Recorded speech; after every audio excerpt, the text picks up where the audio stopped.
din il-merħba sabiħa li natat li ċiklisti li semmew b'suċċess l-maratona tal-Life Cycle Challenge li din is-sena saret fl-Afrika ta' isfel. Life Cycle Malta Foundation ilha dawn l-aħħar 30 sena tiġbor il-fondi għal pazjenti li batu bil-mart tal-kliwi. Din is-sena l-isfida kienet konsisti f'maratona ta' 2000 km mill-Botswana sa Cape Town fl-Afrika ta' isfel. Maratona li saret f'għaxartijiem u li kienet waħda diffiċli ferm għal diversi raġuni.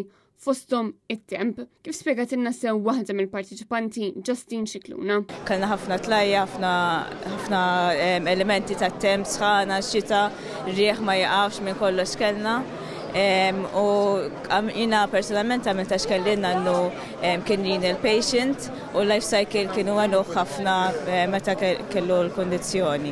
Net News tkellem ukoll ma' Robert Vassallo Aġus li stqar li wkoll għamel din il-maratona għal raġunijiet personali. Jiena nażel li nagħmel the challenge għax ngħin il-renal unit illi għalli jaħfir l-ommi meta kienet ħajja tantejnuna u ovvjament ta' challenge ukoll il-physical challenge li tinvolvi il-challenge jibsa ta' cycling u ovvjament ħafna distanzi twal, ħafna training u issir emozjonali ħafna apparti li inti qed tikkonverti l-attività fiżika tiegħek għal flus għan-nies li għandhom bżonnhom qed tagħmel challenge u għaddej minn xi ħaġa diffiċli ħafna, pereżempju dis-sena kellna sħana, xemx, kenna rieħu ukoll u kenna xita u kesħa u kenna ħafna tlajja, ġifieri challenge vera jibsa jenna di l-ħames waħda tiegħi u naħseb among the top kienet bħala diffikultà.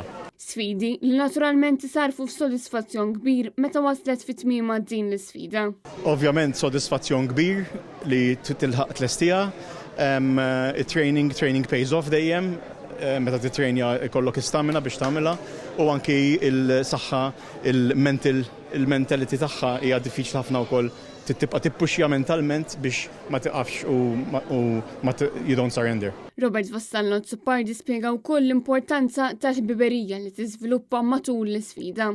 Dis-sena konna grupp vera sabiħ, konna 15 cyclist, kulħadd jgħin il-xulxin, nissapportjaw il-xulxin, ġifieri atmosfera sabiħ ħafna, kellna lejl wieħed għadna barra camping u kienet 9 degrees, kienet kesħ ħafna u ma konniex preparati għal kesħax kieku tkun preparat differenti u pratikament ifriżajna kollha, ġifieri that was another team bonding experience.